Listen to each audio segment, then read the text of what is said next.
Hello students, so in the last class we were discussing about application of biotechnology in the field of medicine. In that we have already covered two portions. What were the two portions?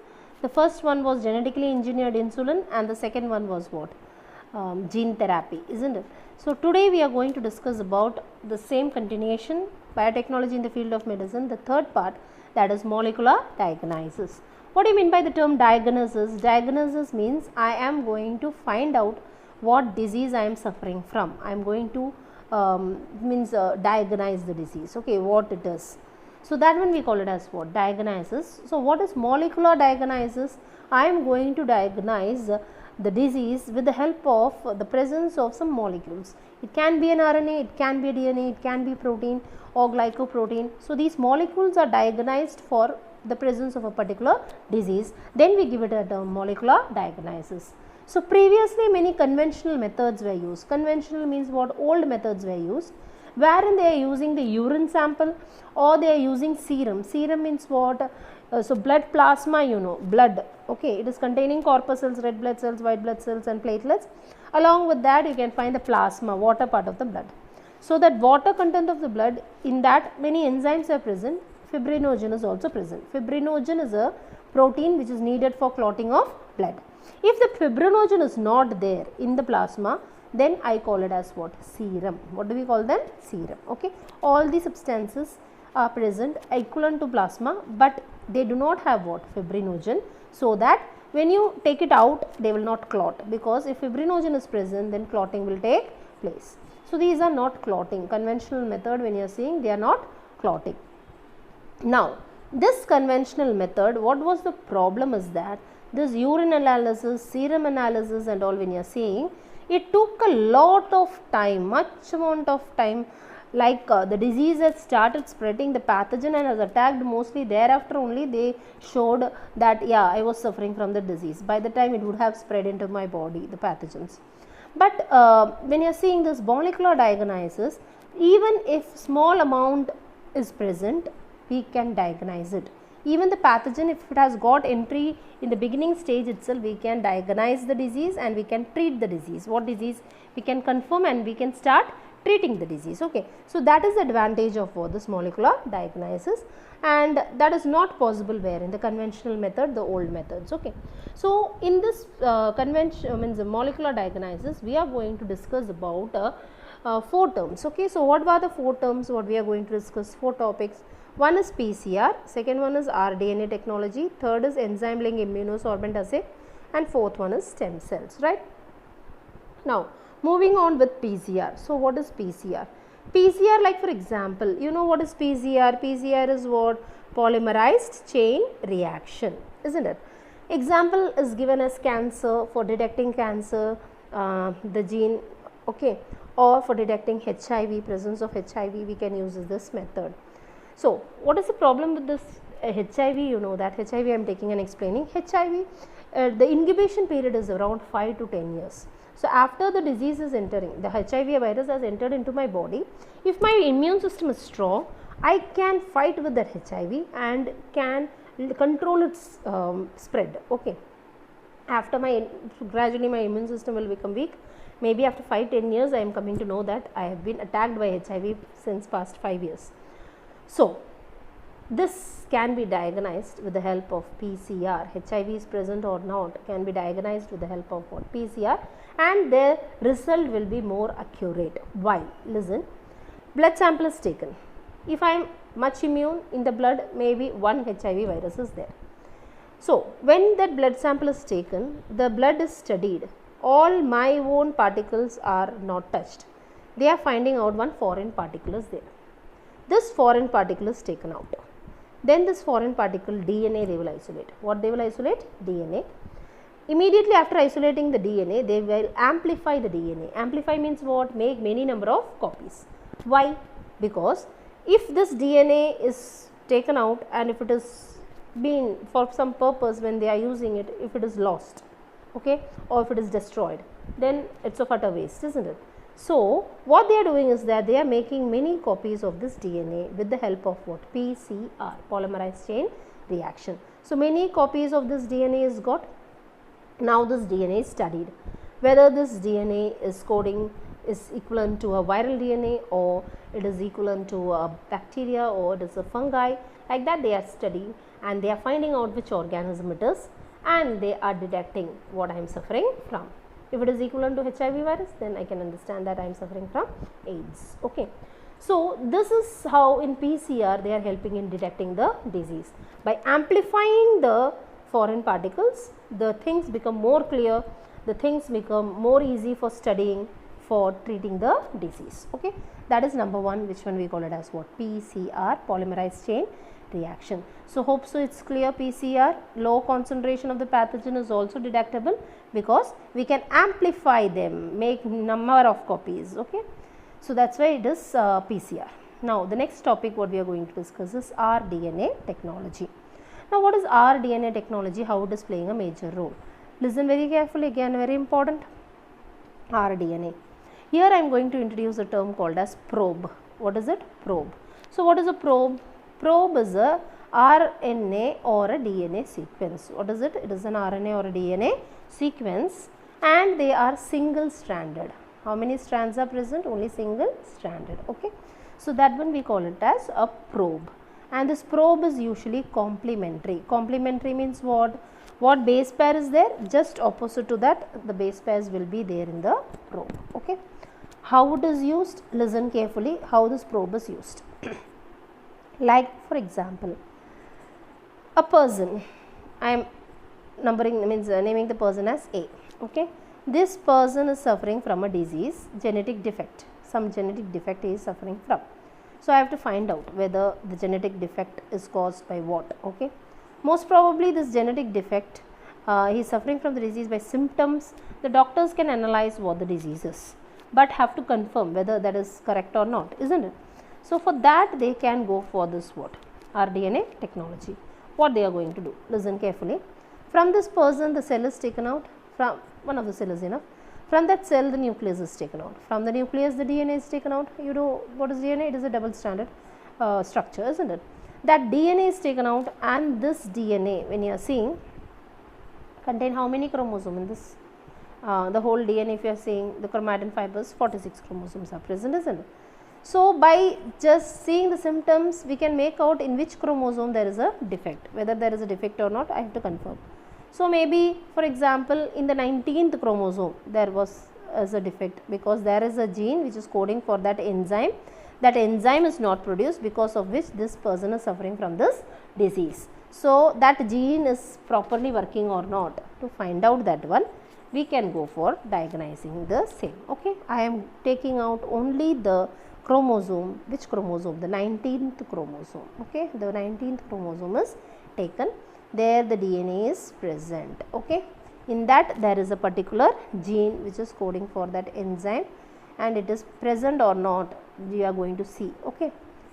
So in order to test this, what I will do is that this 19th chromosome of my body, what and all are the normal gene sequences, that which is coding for different things, we are making probes. What we are making? Probes. Probes means what I told you, DNA or RNA single stranded sequences. So here if you are seeing this 19, the DNA is having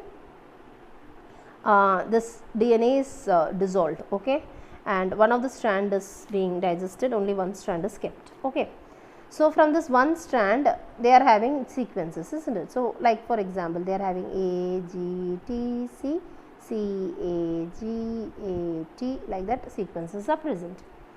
Now they are making probes, and these probes are having complementary sequence AG. So what this probe will have? They will have TC, isn't it? Another TC is there. So what the next probe will have? It will have TC, right? So AG and AG again. So it will be what? TC, right? And AT. AT means what? It will be T AT. Okay, TA. Okay. So like that probes are made, right? So these probes, when you are seeing, they are made. One of the probe, when you are saying this, all these probes are made, and these probes are made radioactive. What do you mean by the term radioactive? Radioactive means in this nitrogenous bases. So nitrogen is also there, isn't it? So this nitrogenous bases, adenine, guanine, thymine, cytosine, when you are seeing, they are having nitrogen in it. That nitrogen is coated with radioactive material. It is radioactive nitrogen. Okay, so this nitrogen is coated. So all these probes are having radioactive nitrogen. Okay, so these probes are put into this medium, okay, where this single stranded DNA collected is present, it is put. Now what these probes will go, they will go and join. TC will go and join here, right? Yes, TC is there, so which one will go? A, G will be going and joining here, right? CA is there, so T, C means G, T will go and join over here, yes or no? Like that everything is going and joining. Now what will happen is that here you can see GA is present, but there is no complementary probe here. Complementary means what? The opposite probe is not present, okay, which means here some defect is there. That's why only the radioactive probe is not going and joining, okay. So here what we can confirm that there is some problem with this region, that sequence only there was some problem, okay. So again I will repeat once more so that it will become very clear. So that chromosome is taken, that chromosome is having a DNA. From that DNA a single strand is taken. I am making probes, radioactive probes. These probes are going and attaching to the complementary sequences. In one place they are not attaching, which means that gene is not having the complementary probe, is not going and getting attached there, which means that in that region there is some defect, because of which only that complementary pair what I have prepared is not going and attaching. That gene is defective. We can understand, okay. How we can understand? It is radioactive. So all these strands are visible under radiography. When you are autoradiography is a instrument where you keep this DNA sample. When you are keeping it, all the strands are visible. Why it is visible? Because it is coated with radioactive substances. But here there is a gene and that is not showing the complementary binding, which means that that gene is defective, because of which that probe what I have introduced is not going and attaching. So there is some change in the DNA sequence, because of which the person is suffering from the disease. Like that we can confirm, okay. So this is how rDNA technology is used in diagnosing diseases, right. Now next is enzyme linked immunosorbent assay. So dRNA technology probe I told you. Hybridization, what do you mean by hybridization? Hybridization means single strand of DNA was present, right. So the single strand of DNA was present, complementary probes are going and hybridizing. This process we call it as what? Hybridizing. They are going and joining, okay. The one which is not joining, which means that it is mutated. Mutated means what? The sequence has changed, not the normal sequence, because of which the probe is not going and joining, because of which that gene is defective, because of which the person is suffering from a disease, okay, can be diagnosed. So hybridization, detection with the help of what? Autoradiography. So mutated genes when you are seeing, they are not observed in what? Photographic film. The rest all, since the probes are radioactive, they are going and joining, are observed. That gene which is not observed, which means that gene is defective. That's why the probe is not going and attaching there. So that gene is having some problem, we can understand, okay. The next is what? Enzyme linked immunosorbent assay. You have learned HIV test, isn't it? ELISA. What do we call this one? ELISA. Enzyme linked immunosorbent assay. Listen carefully, in this what testing is being done. The main principle behind this ELISA is antigen antibody interaction, okay. So I can find out whether I am having a disease or not with the help of the reaction which is taking place between the antigen and the antibody. How? Listen, I am taking the sample, okay, my blood sample, which is containing a antigen. For example, imagine I am having AIDS. In that case, HIV virus will be present over here, isn't it? So the blood sample with the HIV is present over here. Now what I am going to do, I want to diagnose, means whether I am having HIV or not. So I will take out the antibody which is produced against this HIV. Yes or no? The HIV is an antigen. It is a germ, antigen. So against that what has to be produced? Antibodies has to be produced. So that antibodies I am making and then I am introducing into my blood, okay. which is kept for testing. So this antibody, when you are taking, this antibody is actually enzyme linked. I am linking this antibody with an enzyme, okay. So this is an antibody, and this antibody is being linked with an enzyme, and this antibody is introduced into the sample which I have taken. Now what will happen? Since this antibodies, when you are seeing HIV is present, so automatically this antibody will start reacting with this HIV. Reaction will be taking place. Yes or no? Yes.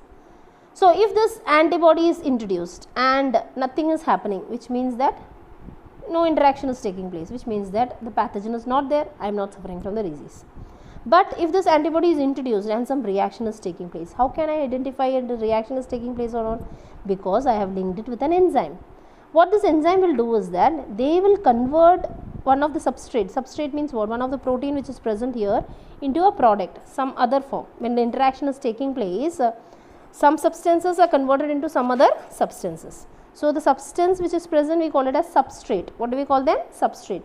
Is converted into a product. Okay, it is converted into a product, and this product are usually colored products. What product? Colored product. So the enzyme is so linked that this enzyme convert the substrate which is present in my blood into a product. Okay, if the reaction is taking place. If the reaction is not taking place, the substrate will not get converted into a product. Colored product, I will not be getting it. If I am getting a colored product here, means this enzyme is acting upon, this antibody is acting upon this antigen, and they are causing some reaction which is converting this substrate into the product, colored product, which means the colored product is signifying that yes, I am having HIV, AIDS. If the antibody is not reacting, then automatically the enzyme is of no use, substrate will not be converted into a product, and no signals will be shown. If there is a interaction between antigen and antibody only, what will be shown? The color change will be shown. It will turn some colored substances which will signify that yes, I am suffering from that disease. Okay. So this is how, with the help of ELISA, enzyme linked. So I am linking it with the enzyme immunosorbo. Immunoglobulin, you know, it is an antibody sorbent assay I am studying. Okay. So what I did, I will repeat again. I have taken the blood sample of the patient, and after taking the blood sample, I want to detect whether he or she is suffering from AIDS. For that, I am taking the antibody which is produced against AIDS, which is linked with an enzyme. This antigen is present over here, the enzyme is introduced. The antibody is introduced. The antigen and antibody will react, enzyme will start acting and convert substrate into a product. If I am getting a product, colored product here, which means that I am having HIV. In case if I am not getting, I am not having HIV. Okay. So like this we can diagnose a disease. Right. So that is done. The last one is your stem cells. What is the last one? Stem cells. So what is stem cells? Stem cells, actually it is a form of treatment, not a diagnosis we can say. It's a form of, yeah, you can also diagnose it, but actually it is a form of treatment. Okay. So bone marrow transplantation. Here stem cells are, basically speaking, these cells are capable of active divisions and they can give rise to any organs. Like for example, it has been said that stem cells are nowadays collected from the umbilical cord during operations and all. What they used to do is that if the means baby is born, they used to tell that whether we have to collect the stem cells or not. For collecting and keeping it safe, some amount of they are charging, the hospitals are charging. What is the use of it? If the stem cells are taken, collected and kept, in case if you have some complaints or if you have some diseases in the later life, okay, after you grow up, you have diagnosed with the disease, you need not go for asking for any donors. Like you have problem with your kidney, or if you have problem with your any other organs, that organs can be developed, okay, can be made with the help of the stem cells. Why? Because they are actively multiplying and they can give rise to innumerable, means any sort of organs they can give rise to. So even for you are suffering from some blood related issues also, stem cells of yours is available. So you need not wait for a donor, it's already there, stored, isn't it? So you can go there and you can collect the same, they will culture and give you. So that what will happen is that you are safe. to some extent all the disease what you suffer from, if you are having like for example you are having the blood, you have a rare group of blood, you are storing the blood so that later you can use it. The same thing, stem cells, if you are storing it later, if I am having any complaints, these stem cells are actively dividing and they can give rise to different organs, they can give rise to different tissues. Okay, we can generate different things, means different parts of my body can be generated from by the use of this stem cells. So this is again a form of treatment which is being used. Bone marrow transplantation, which we have already discussed, is also coming under what, the stem cells. Okay, stem cells can be transferred with the help of what, bone marrow transplantation also. So these are regarding your topics covering what, molecular diagnosis. Main three topics, stem cells are not that important, PCR, rDNA technology, and enzyme linked immunosorbent assay. Hope it's clear. Thank you.